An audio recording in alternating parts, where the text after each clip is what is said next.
Good morning, everyone. So let's start the new video of the theme number 5. Let's talk about the new traveler that is actually the Francois Bernier.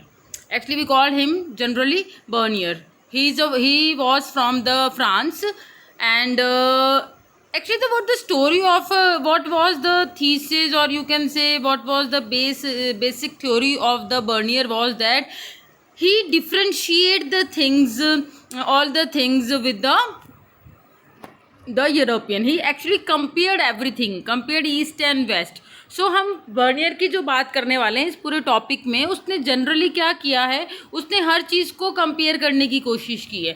उसने compare तो सभी करते हैं, as usual every traveller use to compare the things with the other. But Bernier, what the Bernier did that he try to show Indian or India as inferior as compared to the European or especially the France.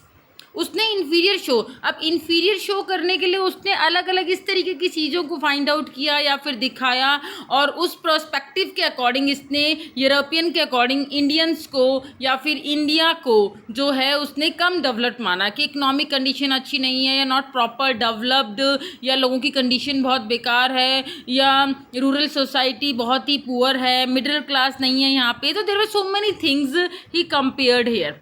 Clear. वो actually जो main जो उसके जो policy makers थे या जिन्होंने उसको भेजा था, उन सब लोगों के सामने अपनी बात को प्रूव करने के लिए उसने डिफरेंट एस्पेक्ट रखे हैं. He was not a simple personality. Actually, he was also a doctor. He was a philosopher, and he known of the different languages also. But still, that was his behavior. That was he want actually. That was he want to become in front of the Frenchman और the policy makers. तो अपनी बात को रखने के लिए, अपनी बात को सही साबित करने के लिए जो है इसने जो है कंपैरेटिव मेथड का इस्तेमाल किया. एज यूजुअल कंपैरेटिव मेथड का सब इस्तेमाल करते हैं, बट दैट डजंट मीन कि everyone using that India as a inferior like that the others. Clear. From the others. तो इसने स्पेशली जो है इसका मोटो क्या था, इसका मोटो था कि ईस्टर्न कंट्रीज़ जो है उसने वेस्टर्न कंट्रीज़ के मुकाबले जो है कंपैरेटिवली जो है उसने क्या बताया है, थोड़ा इन्फीरियर बताया है. और राजा का जहाँ पे ज़्यादा राज हुआ करता था, या फिर इस तरह के इसने कुछ अपने इसने पर्सपेक्टिव रखे हैं. ठीक है. लो, what was that.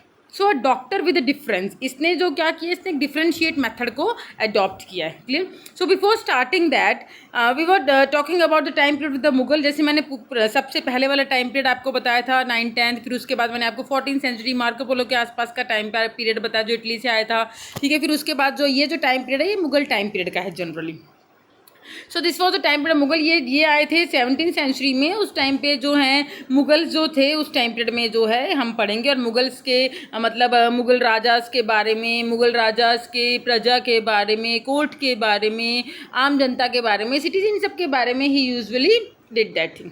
So let's start the video. Before starting that कि कौन कौन जो है 1500 में जो है पोर्चुगीज़ आ गए थे, जो मैं हमेशा से आपको बताती आई हूँ. 1500 में Portuguese came here in the 1500, और वहाँ से बहुत सारे जो है लोगों ने, पोर्चुगीज़ लोगों ने या काफ़ी लोगों ने अकाउंट लिखा इंडिया की सोसाइटी, रिलीजन, कल्चर के बारे में, जो हम पहले से भी पढ़ चुके. 1400 में भी आया, 1300 में भी आया, तो अलग अलग अकाउंट्स आए हैं. Clear. Then after that these were the few example. ये मैंने जानबूझ के इसलिए लिखे हैं, ये इसको मैंने स्किप नहीं किया because it can come in the one word and also so like that the Jesuit Roberto Nobili. इसने ट्रांसलेट किया था इंडियन टेक्स्ट को यूरोपियन टेक्स्ट में.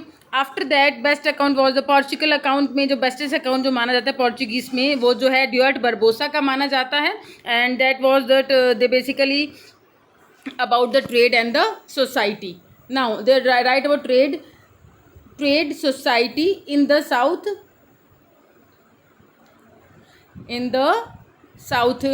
India. Clear.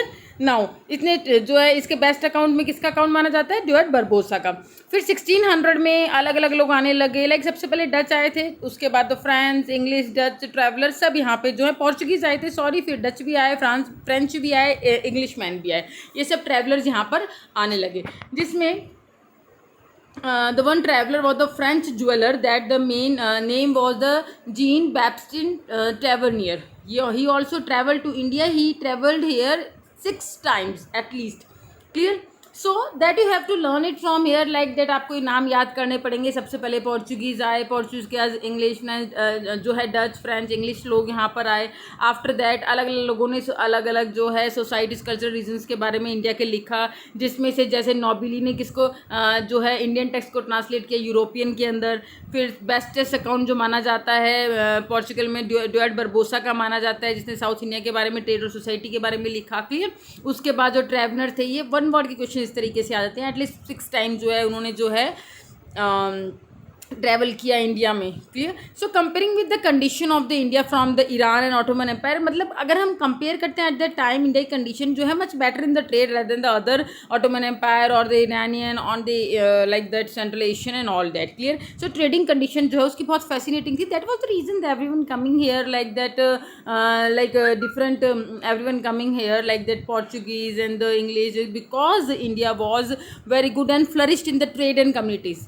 So what was the reason behind that the Bernier wrote like this type of thing at that time, that everyone knowing about that India is India was fascinating at that time in the trade and everything. But still, let's read out about it. Actually, he want to prove himself in front of that their policy maker, intellectuals and all that, कि yes, whatever he was thinking that also correct. Let's see it was or not. ऐसी. So sometimes travellers like Italian doctor Manucci, एक और नाम है इसके अंदर, इसको मैंने जो है पॉइंट आउट नहीं किया है.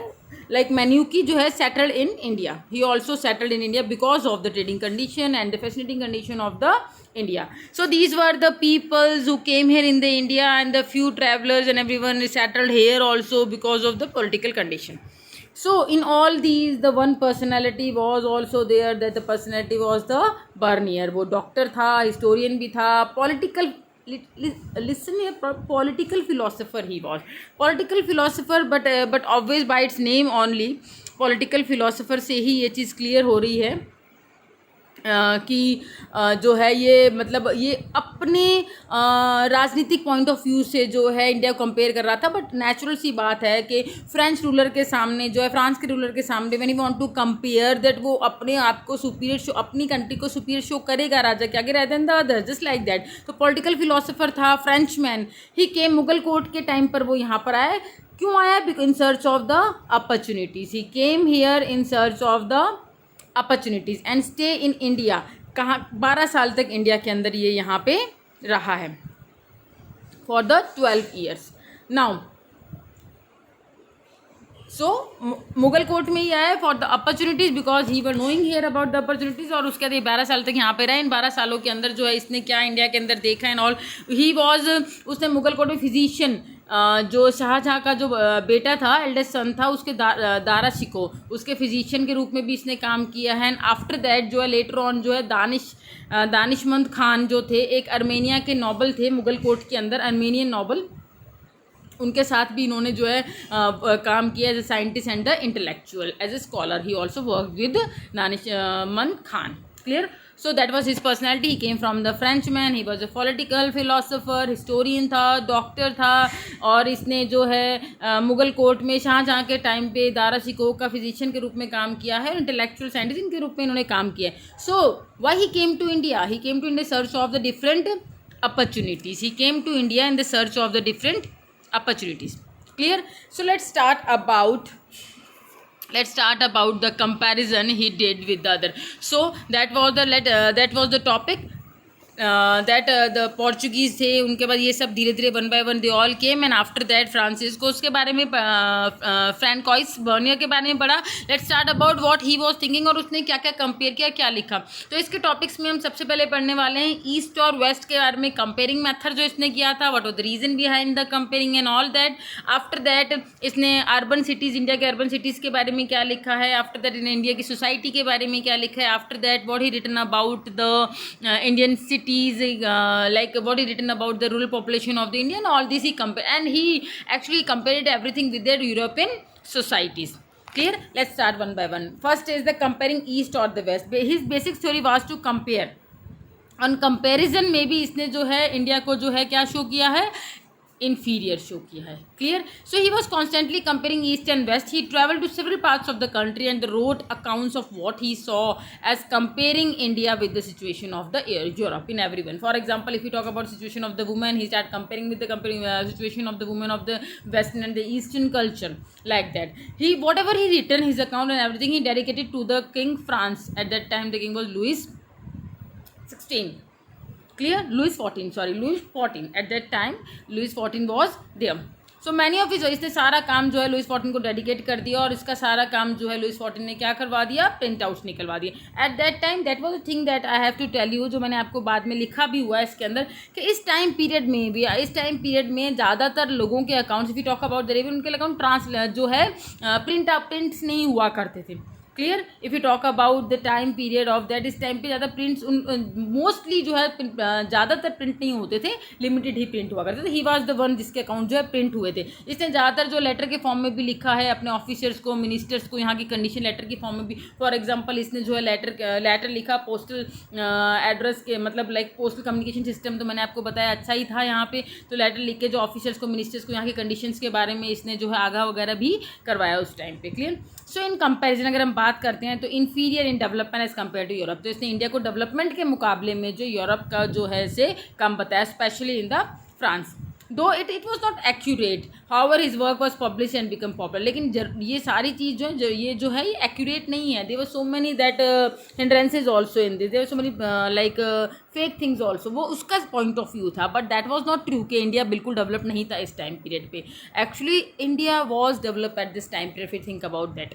Clear? That was his perception. So his work was, इसका काम पब्लिश्ड हुआ क्योंकि फ्रांस के लुइस XIV की वजह से पब्लिश हुआ और ये बहुत ही पॉपुलर राइटर हुआ eight that time.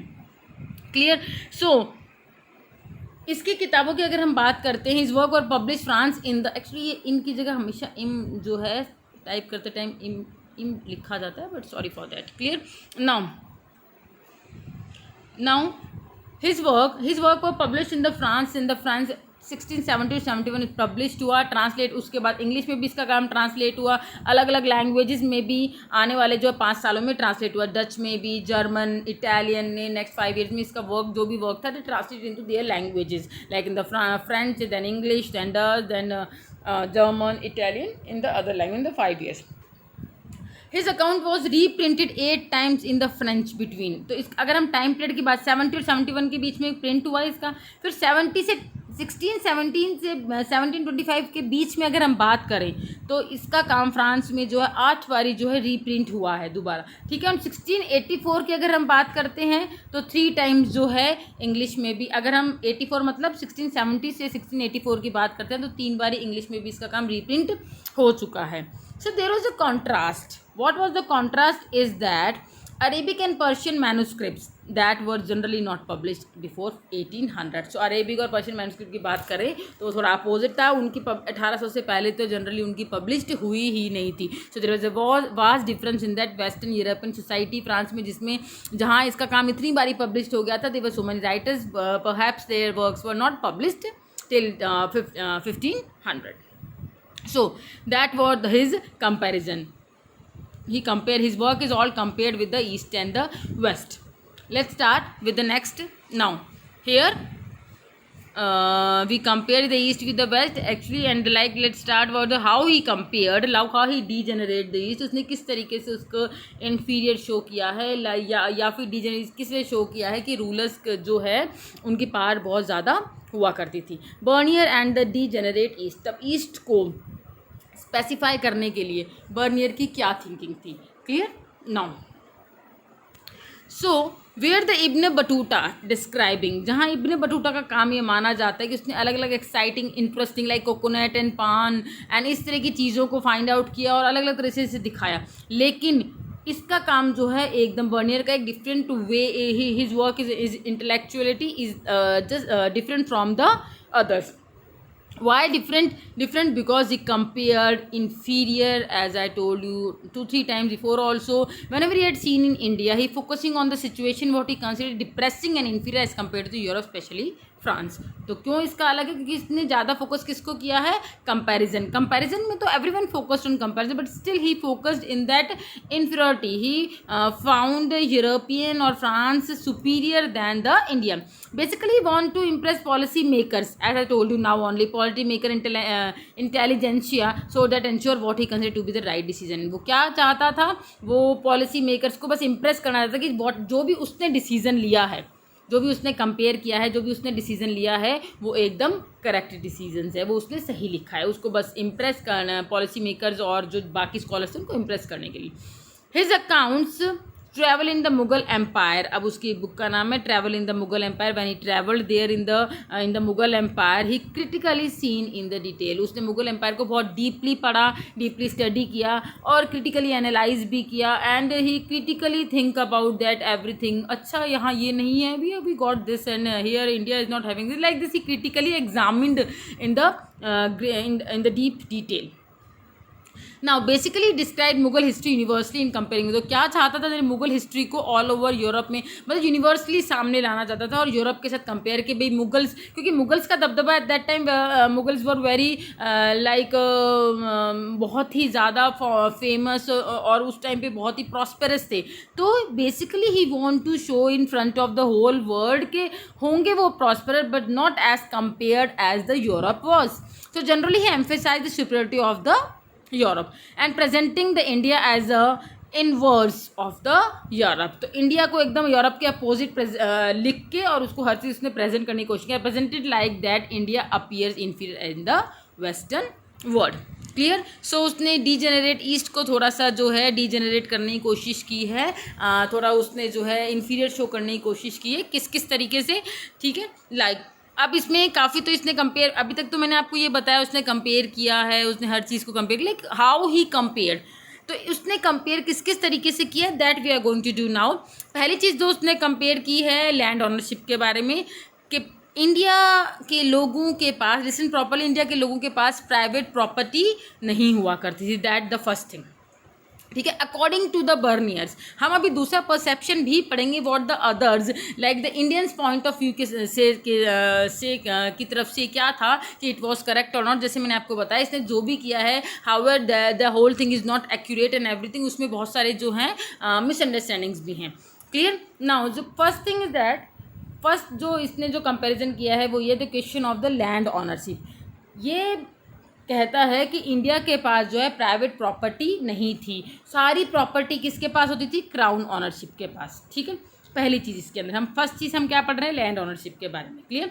Now so according to the Bernier one of the fundamental difference of the Mughal India is the lack of the private property in India. और इसके वर्सेस में और इसके अकॉर्डिंग तो प्राइवेट प्रॉपर्टी तो होनी ही चाहिए। He believed in the private property and saw here in India that the crown ownership of the land, मतलब सारी प्रॉपर्टी किसकी है? राजा की है, as harmful for the state and its people. तो इसका ये मानना था कि जहाँ पे प्राइवेट प्रॉपर्टी होती है लोगों की, वो ज़्यादा अच्छा होता है रादर दैन द कि सारा का सारा अधिकार जो है क्राउन ओनरशिप मतलब राजा के पास हो। तो that was not good for the society and the state. ठीक है, वो प्रॉस्पेरस नहीं, जहाँ पे सब कुछ एक के हाथ में अधिकार हो तो वो एरिया प्रॉस्पर नहीं हो सकता। That was the perspective of the Bernier. So according to him Mughal king was distributed, सारा किसके पास है प्रॉपर्टी? जो है वो किंग के पास है। किंग अपने नॉबल्स को और हर एक को डिस्ट्रीब्यूट कर देता है और उसका रिजल्ट क्या है कि वहाँ की इकनॉमी और वहाँ की सोसाइटी जो है बहुत डिजास्ट्रस इफेक्ट पड़ते हैं उस पर। वहाँ की सोसाइटी बहुत जो है पुअर है, अच्छी नहीं होती है ऑल दैट। ऐसा नहीं है कि ये चीज़ जो है सिर्फ यही बोल रहा है। There were so many scholars at that time, the Western scholars, who point out all these things कि this was the fact that कि यहाँ की इकनॉमी, यहाँ बहुत ज़्यादा पॉवर्टी थी या यहाँ की इकनॉमी और यहाँ की कंडीशन जो है बहुत अच्छी नहीं थी। बहुत सारे स्कॉलर्स ने भी इस चीज़ को स्पेसिफाई किया है। So according to him Mughal king is distributed it among nobles and that result in disastrous consequences for the society, economy and the society. तो इसका इफेक्ट जो होते हैं अकॉर्डिंग टू द बर्नियर, इसके इफेक्ट अच्छे नहीं होते कि एक के हाथ में सारी प्रॉपर्टी हो। तो इसके इफेक्ट, इससे जो है समाज और वहाँ की इकनॉमी ज़्यादा अच्छी नहीं हो सकती। अनदर ट्रैवलर्स का भी जो इस वक्त आए उनका भी यही परसेप्शन था। According to him problem of the crown ownership, उसके अकॉर्डिंग इससे क्या होता है? अगर आप ये क्वेश्चन सवाल अभी बोल रहे हैं लैंड ऑनरशिप में जो है प्राइवेट प्रॉपर्टी नहीं है लोगों के पास, तो उसके क्या इफ़ेक्ट्स पड़ते हैं, तो उसके इफ़ेक्ट्स ये पड़ते हैं कि अगर सब कुछ राजा के हाथ में है उससे क्या होगा। These were the things according to the Bernier, उसके अकॉर्डिंग ये है कि everything if is in the hand of the like the crown, then what happen.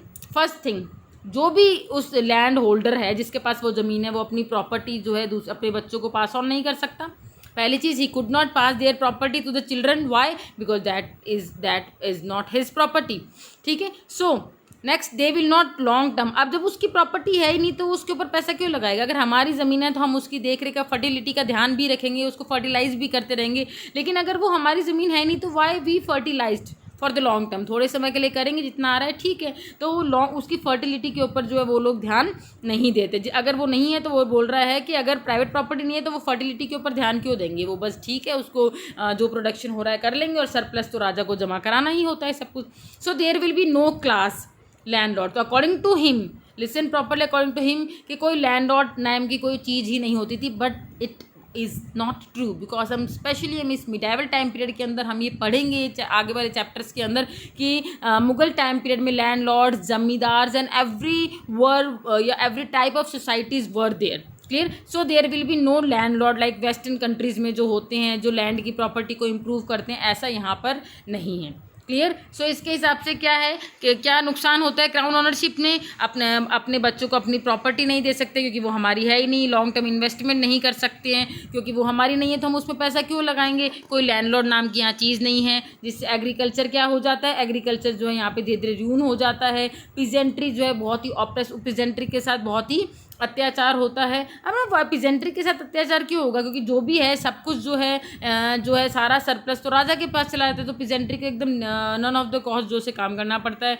और इसकी वजह से क्या होता है, लिविंग स्टैंडर्ड यहाँ का क्या हो जाता है, डाउन हो जाता है। So everybody's living standard was down. सिर्फ एक रूलिंग क्लास एरिस्टोक्रेसी, यहाँ के कुछ एक जो रिच एरिस्टोक्रेसी लोग जो हैं उन्हीं का स्टैंडर्ड जो है हाई लिविंग स्टैंडर्ड ठीक रहता है, rather than all were living in that ruin and the poor condition. तो बेसिकली अगर हम बात करें तो ये पीजेंट्री या लैंड होल्डर्स की बात कर रहा है। Clear. So in between impoverished majority, ज़्यादातर मेजॉरिटी के लोग क्या हैं, गरीबी में और अंडर द पॉवर्टी लाइन जी रहे हैं, और किसके अधिकारों के अंदर, माइनर रूलिंग क्लास, और थोड़े से रूलिंग क्लास है वो पूरी की पूरी मेजॉरिटी के ऊपर क्या कर रहे हैं, रूल कर रहे हैं। Clear. So that was the consequences of the lack of the private property. So इसकी वजह से क्या होता है, इसकी वजह से जो है ना तो कोई मिडिल क्लास नाम की कोई चीज़ नहीं होती, बस दो ही तरीके से होते हैं, पुअरेस्ट टू पुअर, सब या तो पुअर मिलेंगे या फिर क्या मिलेंगी, रिचेस्ट, मतलब रूलिंग क्लास मिलेगी। मिडिल क्लास नाम की कोई चीज़ यहाँ पे नहीं होती है। तो that was the things. Clear. So ये इसके इफेक्ट्स हैं जो बता रहे हैं। ये क्या बता रहा है, ये बोल रहा है कि अगर जो है क्राउन ओनरशिप होती है, क्राउन ओनरशिप से ये सारे साइड इफ़ेक्ट्स होते हैं। इसीलिए इसने मुगल एम्पायर के राजा को क्या बोला है कि किसका राजा है, भिखारियों का राजा है, बैगर्स एंड बारबेरियंस, भिखारियों और गरीबों के राजा है मुगल एम्पायर। तो इट्स सिटी र्यून्ड, इसका सिटी एकदम बर्बाद सिटी है, contaminated with ill air and field over spread the bushes and marshes, चारों तरफ से दलदल और बुशेज खड़े हैं, सारी फील्ड जो हैं एकदम बर्बाद हो रही हैं, और ये तो भिखारियों का और बारबेरियंस का राजा है। तो इसलिए क्राउन ओनरशिप के हिसाब से इसने अपना ये जजमेंट दिया, किसने, बर्नियर ने। But the fact is that ऐसा सब कुछ नहीं था। What was the fact according to the, अब ये पर्सपेक्टिव किसने दिया, पर्सपेक्टिव हमने बर्नियर ने दिया। Let's talk about the perspective of the Mughal courts chroniclers, जो मुगल डॉक्यूमेंट्स लिखा करते थे। फॉर एग्जांपल सबसे बड़ा नाम आता है अबुल फजल का। उनके पर्सपेक्टिव के हिसाब से क्या था, उनके पर्सपेक्टिव के हिसाब से describe that there was a crown land ownership. उसने बोला ऐसा none of the Mughal document में कहीं भी ऐसा डिस्क्राइब ही नहीं हुआ कि क्राउन ऑनरशिप नाम की कोई चीज़ है ही नहीं, कि सारी की सारी प्रॉपर्टी सब कुछ राजा का है।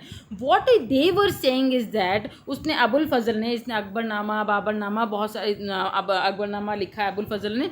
इन्होंने जो है इन्होंने बताया है अपनी किताबों में, they described as remuneration of sovereignty. This is a very important line, remuneration of sovereignty. Remuneration sovereignty का मतलब होता है कि राजा तो प्रोटेक्शन कर देता है, तो प्रोटेक्शन के बदले में जो राजा को मिलता है वो ही है राजा का क्लेम। क्लियर। वो बदले में जो है जो उसको जो दिया जा रहा है सरप्लस, वो उसका क्लेम है। वो क्लेम जो है कोई रेंट नहीं ले रहा है, वो ज़मीन का किराया नहीं ले रहा है, ठीक है। वो क्या ले रहा है, वो या फिर कोई जो है वो कोई टैक्स नहीं, वो ले रहा है जो क्रॉप्स जो हैं, वो क्रॉप्स में से जो है टैक्स ले रहा है क्रॉप्स का। और वो क्यों ले रहा है, क्योंकि वो राजा क्या देता है इनको, अपनी प्रजा को प्रोटेक्शन देता है, आउटसाइडर्स से प्रोटेक्शन देता है, तो बदले में कुछ तो लेगा ही। So it was not rent of land that he owned. तो ये कोई रेंट नहीं है जो राजा ले रहा है। इस बात को समझने की कोशिश करो, properly understand this thing what they were trying to say. वो ये बोल रहे हैं, वो क्या बोल रहे हैं, बर्नियर क्या बोल रहा है कि ये ज़मीन यहाँ पे किसी की है ही नहीं, ये तो सब कुछ जो भी है सब कुछ राजा का ही, गरीब है, ये तो बहुत गरीब है। लेकिन यहाँ पे अबुल फजल या फिर मुगल पॉइंट ऑफ व्यू से ये है कि ये लोग ये बोल रहे हैं कि हम कोई ज़मीन हम कोई ये ज़मीन पे रेंट वेंट नहीं ले रहे हैं। बस वो लोग ऐसा समझते हैं, वो मतलब बर्नियर या फिर वेस्टर्न लोग ऐसे समझते हैं, क्योंकि यहाँ पे जो क्लेम कर रहे हैं वो क्लेम थोड़ा हाई होता है। तो maybe that was the reason they thought the claim as a rent, इसलिए वो क्लेम को रेंट समझ रहे हो। But actually it was a tax on crop, not a rent. ये क्रॉप के ऊपर टैक्स ले रहे हैं, ठीक है। ये क्रॉप जो होता है उसके ऊपर जो है टैक्स लिया जाता है, वो टैक्स ले रहे हैं, ना कि ये ले रहे हैं। Clear? Now, after that was there, that was Abul Fazl's description. Clear? So what they were saying, again I am telling you what they were saying, they were not taking any rent that he owned, they were only taking a tax on the crop. और वो भी वो tax क्यों ले रहे हैं, reason क्योंकि वो क्या दे रहे हैं, क्योंकि वो प्रोटेक्शन दे रहे हैं। That was the only reason. Now Bernier description influence the other western, Bernier की तरह जो है और भी दो वेस्टर्न थ्योरिस्ट ने भी इन चीज़ों को माना। क्या माना कि हाँ यहाँ के जो यहाँ पे पॉवर्टी वगैरह ज़्यादा है, गरीबी ज़्यादा है, या इस तरह की चीज़ों को यहाँ के वेस्टर्न जो है थ्योरिस्ट ने भी माना, जिसमें से दो नाम हम पढ़ने वाले हैं। पहला नाम जिसका जो है फर्स्ट ऑफ ऑल जिसका है मॉन्टेस्क्यू, और second is the Karl Marx. They were also thinking like that. Montesquieu का जो थ्योरी है वो है ओरिएंटल डेस्पोटिज्म, और कार्ल मार्क्स की थ्योरी है दैट इज़ यहाँ नहीं लिखा, that is a stagnant system, बाद में आएगा स्टेगनेंट सिस्टम। इसका एशियाटिक मोड ऑफ प्रोडक्शन में इसने क्या बोला, stagnant system. Let's talk about the Montesquieu idea.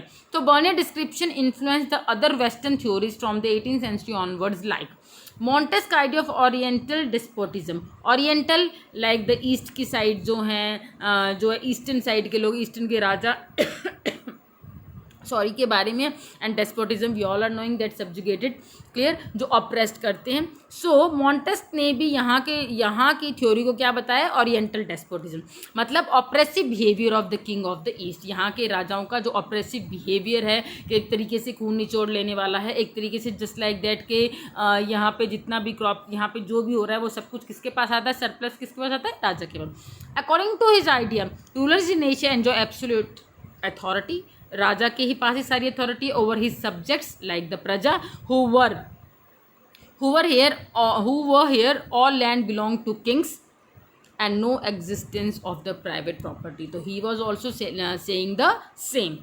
Poor peoples barely manage to survive, गरीब लोग बहुत मुश्किल से सर्वाइव कर पाते हैं। जितना भी सब कुछ सरप्लस आता है वो किसके पास रहता है, किंग्स एंड एरिस्टोक्रेसी। तो that was the simple oriental despotism theory of the Montesquieu, ठीक है। इजी सी थ्योरी है, ये भी बिल्कुल उसी को ही इन्फ्लुएंस होकर बोल रहे हैं। जस्ट लाइक दैट अलग जो कार्ल मार्क्स भी इसी पे इन्फ्लुएंस हुआ है, इसी थ्योरी पर ही। 19th century this idea further develop by Karl Marx ने भी एशियाटिक मोड ऑफ प्रोडक्शन। अब एशियाटिक मोड ऑफ प्रोडक्शन में वो क्या बोल रहे हैं, कार्ल मार्क्स आर्ग्यू करता है दैट कॉलोनिज्म से पहले सारा सरप्लस किसके पास जाया करता था, स्टेट के पास जाया करता। Before colonialism surplus was appropriated by the state. Actually उसके बाद भी स्टेट के पास ही जाया करता था, if you think about that, clear. But still this led to emergency. इससे क्या होता है, ये बोल रहा है कि यहाँ पे बोल रहे हैं कि सारा का मतलब सोसाइटी के पास या जो कॉमन पीपल्स के पास है, गांव में जो रूरल, स्पेशली किसकी बात कर रहे हैं, रूरल कम्युनिटीज़ की बात कर रहे हैं, उनके पास ऑटोनॉमस है, ऑटोनॉमी सोसाइटी और इगैलिटेरियन है, सब इक्वल हैं, सब बराबर हैं, ठीक है। This led to emergency of the society that was composed a large number of autonomous free govern itself and egalitarian rural communities. तो इससे क्या होगा,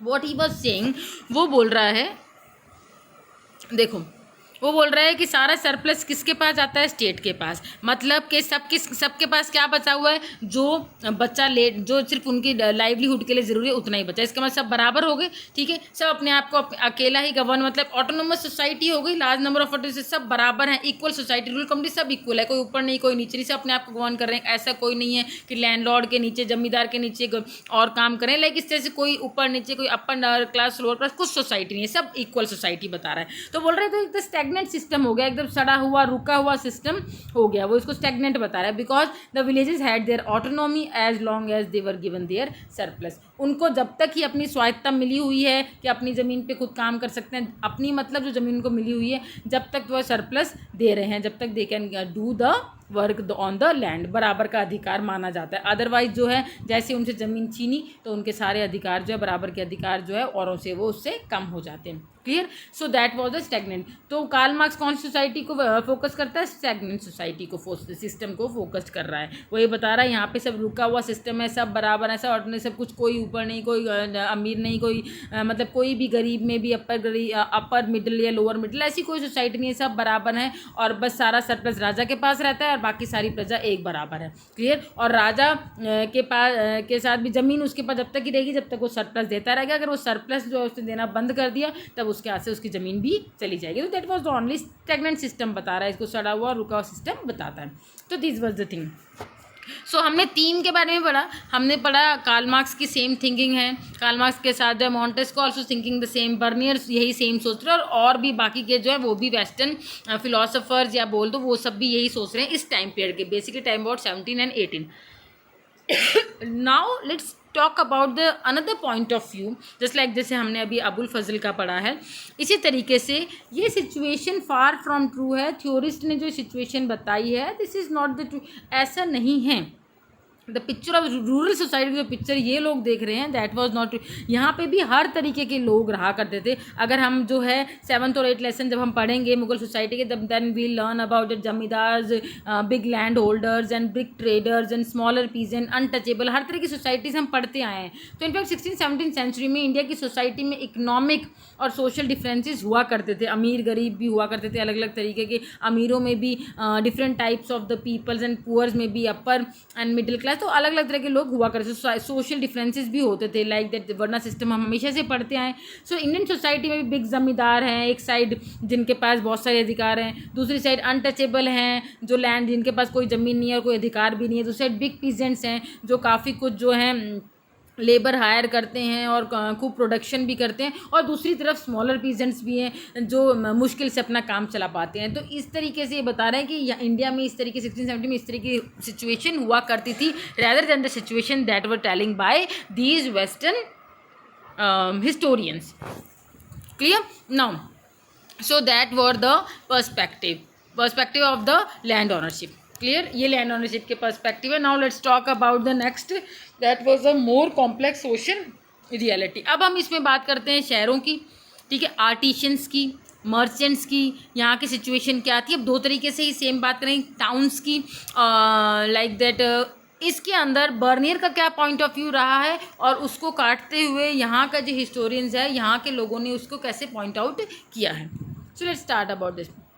सबसे पहले तो ये जो है सोशल रियलिटी का मेन मतलब, जो सोशल रियलिटी यहाँ शो करना चाहता है, दैट अबाउट द आर्टिशन। ये बोल रहे हैं यहाँ पे जितनी भी कमाई इंडिया के अंदर, इंडियन सब कॉन्टिनेंट में होती थी, that all with the help of the artisan and the like that merchants and all that. Clear? लेकिन स्टिल आर्टिशंस की कंडीशंस बहुत बेकार हुआ करती थी, क्योंकि सारा सरप्लस स्टेट के पास जाता था एज यूजुअल, और दूसरा आर्टिस्ट को कोई बहुत ज़्यादा लाइक दैट मैन्युफैक्चर क्वालिटी के कोई मतलब उनकी जो है जिसमें उनकी कला है, उनकी कला को सुधार इम्प्रूव करने के लिए भी कोई ऐसे मैन्युफैक्चर क्वालिटीज़ नहीं दी जाया करती थी। Clear?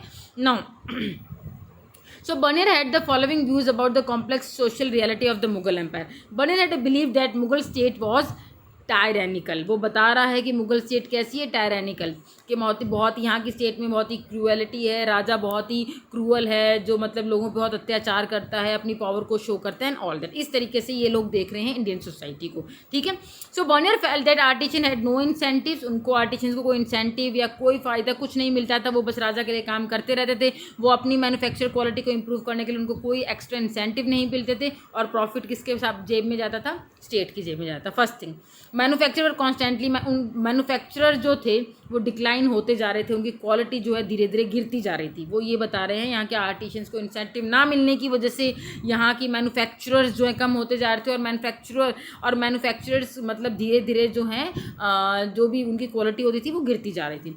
He also point out there vast quantity of word preacher, और दूसरी तरफ एक तरफ बोल रहे हैं उनकी क्वांटिटी, उनकी जो है मतलब वो डिक्लाइन हो रहा है यहाँ का ट्रेड, या फिर यहाँ के मैन्युफैक्चरर जो है धीरे धीरे जो है उनकी मतलब उनको इंसेंटिव ना मिलने की जगह यहाँ के आर्टिस्ट में वो मतलब वो बात नहीं रही है। एक तरफ तो वो ये बोल रहे हैं, और दूसरी तरफ वो ये भी बोल रहे हैं कि पॉइंट आउट कर रहे हैं कि वर्ल्ड के जितने भी प्रीशियस मेटल हैं वो सब फ्लो होके कहाँ आते थे, इंडिया में आते थे। As the manufacture were exported in exchange of gold and the silver, और बदले में वो किससे एक्सचेंज, गोल्ड और सिल्वर से एक्सचेंज किया गया। मतलब बाहर से कीमती जो है जो मेटल जाया करते थे किसके एक्सचेंज में, और यहाँ से क्या जाता था एक्सपोर्ट, किससे एक्सचेंज करते थे, गोल्ड और सिल्वर से एक्सचेंज किया करते थे।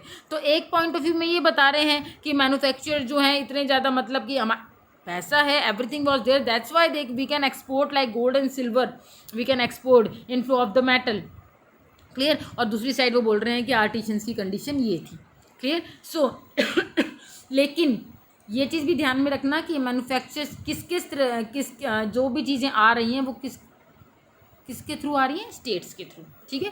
तो दैट इज़ द थिंग।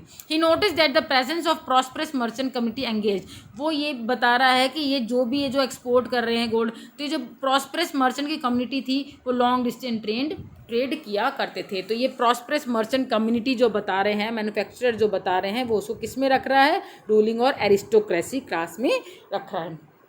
सो क्या पॉइंट आउट कर रहे हैं कि आर्टिशंस की कंडीशन अच्छी नहीं थी, डिक्लाइन हो रहे थे उनके मैन्युफैक्चरर्स, लेकिन बाहर से बहुत ज़्यादा सामान और बहुत ज़्यादा मेटल जाया करते थे, और किसके उसमें, और जाता क्या था इंडिया से, गोल्डन सिल्वर, वो जो है एक्सचेंज में गोल्डन सिल्वर दिया करते थे, क्लियर। और जितने भी प्रॉस्परस मर्चेंट थे वो लॉन्ग डिस्टेंस ट्रेड किया करते थे, फर्स्ट थिंग। सेकेंड, इंडिया की 15% पॉपुलेशन जो है टाउन्स में रहा करती थी, इतनी तो वेस्टर्न यूरोप के शहरों में भी नहीं रहती थी। पहली चीज़, ये टाउन को क्या बोल रहा है, ये टाउन को कैंप टाउन बता रहा है। कैंप टाउन क्या बता रहा है, कैंप टाउन क्या होते हैं, कैंप टाउन होते हैं फॉर एग्जांपल जहाँ पे इंपीरियल कोर्ट लग जाए। फॉर एग्जांपल जैसे इंपीरियल कैपिटल पहले आगरा में रही, फिर दिल्ली में गई, लाहौर में गई, ठीक है। मुगल कैपिटल जो है अकबर ने जगह जगह बदली, पहले कैपिटल उसने आगरा में थी, फिर उसके दिल्ली में भी गई है, लाहौर में भी गई, तो अलग अलग उसने कैपिटल्स को चेंज किया है। तो जहाँ भी वो कैपिटल को होती थी, मतलब जैसे हमारी कैपिटल है दिल्ली, तो वो जो शहर होते थे वो बहुत ज़्यादा उस इंपीरियल कोर्ट की वजह से प्रॉस्परस हुआ करते थे। उस शहर का अपना कोई लाइक इकोनॉमिक मतलब इकोनॉमी अच्छी नहीं होती थी, अपनी कोई एग्जिस्टेंस नहीं थी, उनकी एग्जिस्टेंस सिर्फ किससे थी, पेट्रोनेज से थी, कि वहाँ पे रहने वाले जो कोर्ट के साथ जो इतने अमीर एरिस्टोक्रेटिक लोग आए हैं उन लोगों से उनकी एग्जिस्टेंस हुआ करती थी। जैसे वो मूव्ड आउट करती कैपिटल, वैसे ही जो है वो शहर का जो अपना अस्तित्व जो है बिल्कुल ख़त्म हो जाता, कोई अस्तित्व नहीं रहता। तो इन होल उसकी प्रॉस्पेरिटी किस पे थी, उसकी प्रॉस्पेरिटी इंपीरियल कोर्ट पे थी। तो that was he called it the camp town. So he describe Mughal court as the camp town. This type of cities' survival and existence were depend on the imperial court. He believed that these towns came into existence when the imperial court moved in the area and lost its importance when they moved out. Clear. So इसके significant किससे, royal patronage. Basically did not have their other उसका उस शहर का अपना social economic foundation कुछ नहीं होता था। ऐसा नहीं है कि भाई कोर्ट चली भी जाए तो उन्हें कोई फ़र्क नहीं पड़ेगा, नहीं। जैसे ही कैपिटल चेंज हो जाया करती थी, या कोर्ट जो है मुगल कोर्ट जो इंपीरियल कोर्ट दूसरी जगह लग जाया करता था, कैपिटल चेंज हो जाती थी, वैसे ही वो शहर एकदम वापस र्यून की तरह हो जाता था। That was the another thing the Bernier was describing of his town. लेकिन ऐसा नहीं है, बर्नियर के व्यू के अलावा बर्नियर बोल रहा है सब कुछ इंपीरियल कोड पर डिपेंड, लेकिन ऐसा नहीं है। इंडिया में भी अलग अलग तरह के टाउन्स हुआ करते थे, like that manufacturing town, pilgrimage town, trading town, temple town etcetera, so on towns were there. It is not only the imperial towns और the came towns were there. Clear. Now merchant had the strong, और ऐसा भी नहीं है कि राजा पर ही dependent थे या सब कुछ जो है, जैसे इन्होंने बोला है कि मैन्युफैक्चर जो एकदम डिक्लाइन होता जा रहा था, ऐसा नहीं है। और मैन्युफैक्चर जो है एकदम हाई जो है मैन्युफैक्चर एकदम जो है like that professional high class के ही मैन्युफैक्चर या नॉबलर्स हुआ करते थे, नॉबल्स ही मैन्युफैक्चर्स हुआ करते थे जो लॉन्ग टर्म ट्रेड किया करते थे, ठीक है। उसके अलावा भी मर्चेंट्स की कम्युनिटी भी यहाँ पे पाई गई थी। मर्चेंट्स की कम्युनिटी हुआ करती थी जिसको क्या बोलते हैं, जैसे कि for example like gold Smith होते हैं, ब्लैक स्मिथ जो है होते हैं, like that this types of the merchants and that textile merchants होते हैं। ऐसी कम्युनिटीज़ यहाँ पे हुआ करती थी जो उनका एक पर्टिकुलर कास्ट कम ऑक्यूपेशनल बॉडीज, उनका एक ऑर्गेनाइज सिस्टम होता था। क्लियर। फॉर एग्जाम्पल उनकी पूरी कम्युनिटी को क्या बोलते, जैसे मर्चेंट्स को क्या बोलते थे, देवर कॉल्ड महाजन्स, ठीक है। और इन महाजन्स के साथ मिला के इनका चीफ एक हेड हुआ करता था सेठ, लाइक मर्चेंट्स की कम्युनिटीज़, ठीक है। सारे मर्चेंट्स क्या हो गए, महाजन्स हो गए। इन महाजन्स की एक पूरी कम्युनिटी का एक हेड हो गया, वो हो गया सेठ हो गया। और वो ही जो है शहरों के अंदर लाइक अर्बन के अंदर, और वो मर्चेंट कम्युनिटी का जो हेड क्या हो गया, नगर सेठ बोल दिया करते थे उसको। तो प्रॉपर बेसिकली प्रॉपर अलग अलग मर्चेंट्स की, अलग अलग मैन्युफैक्चरर्स की अलग अलग कम्युनिटीज़ हुआ करती थी। उनके किन से रिलेटेड जो हैं एक पूरी कम्युनिटी हुआ करती थी, उनकी कास्ट सिस्टम अलग से हुआ करते थे, जिसमें वो अलग अलग ट्रेडिंग वगैरह भी किया करते थे। क्लियर। सो देर वर सो मैनी प्रोफेशनल्स ऑल्सो। यहाँ पे सिर्फ यही नहीं है जैसे कि what they said that middle class जो है यहाँ नहीं थे, पर ऐसा नहीं है। यहाँ प्रोफेशनल क्लासेस भी हुआ करती थी, like lawyers, teacher, physician, artist, architects, musician etcetera. There so many professional classes also. और ये प्रोफेशनल क्लासेस दोनों तरीके से थी। ये इंपीरियल पैट्रोनेजिस पे भी डिपेंडेंट थी, मतलब उनके पास भी काम किया करती थी, काफ़ी सारे दूसरे पैट्रॉन्स को भी अपना काम दिया करते थे, ठीक है। और कुछ लोग ऑर्डिनरी पीपल्स को भी सर्व किया करते थे। So what the Bernier set accordingly, कि उसने जो बोला है कि यहाँ के टाउन्स बिल्कुल जो है इंपीरियल कोड पे डिपेंडेंट है, तो ऐसा नहीं है। यहाँ के टाउन्स इंपीरियल कोड पे डिपेंडेंट नहीं थे। This for the another aspect from the side of the Indian historians. That is all for today. इसमें कुछ जो हैं ये दो जो हैं सोर्सेज में से जो हैं मैंने पॉइंट आउट किए हैं, लाइक द शेख इस्तामुद्दीन और मिर्ज़ा अबू तालिब। एक्चुअली ये दोनों जो इंडियंस थे, ये 1715 के आसपास जो यूरोप गए थे, वहाँ के लोगों का पर्सपेक्टिव जो वो सोच रहे थे इंडियंस के बारे में, जो इमेज उन्होंने बना रखी थी, उसको चेंज करने के लिए, उनको अपना परसेप्शन दिखाने के लिए कि we were not this much of inferior that you are thinking actually. Clear. तो उन्होंने जो है अपना वर्जन भी जो है प्रोड्यूस किया था। इसी तरीके से पेल्सेरेट जो थे, जो डच के ट्रैवलर थे, इन्होंने भी ईडन सब कॉन्टिनेंट को बहुत ही ज़्यादा यहाँ की बुरी कंडीशन बताई थी, वाइड स्प्रेड पॉवर्टी जो है यहाँ पे इन्होंने बताई थी। So these were the also जो travellers. So at the last actually अलग अलग ट्रैवलर्स आए एंड अलग अलग ट्रैवलर्स ने अपने अपने बारे में अपने अपने तरीके से जो है अपने पॉइंट ऑफ व्यूज़ दिए हैं। क्लियर। तो उस पॉइंट ऑफ व्यूज़ के अकॉर्डिंग जो है क्या चीज़ सही है, क्या गलत है, या क्या उनका पर्सपेक्टिव है और इंडियंस ने क्या अपना पर्सपेक्टिव रखा है, और उससे वो कितनी चीज़ फाइंड आउट कर सकते हैं, उनसे हमें बहुत सारी झलकियाँ मिली हैं। नो डाउट हमें इंडियन मिडाइवल टाइम पीरियड को समझने में उनसे बहुत सारी झलकियाँ, उनके बहुत सारे ग्लिम्स हमें मिले हैं जो हमें काम आए हैं। बट दैट डजंट मीन कि हम उसको आँख बंद करके उस पर विश्वास करें कि हाँ that India is actually about.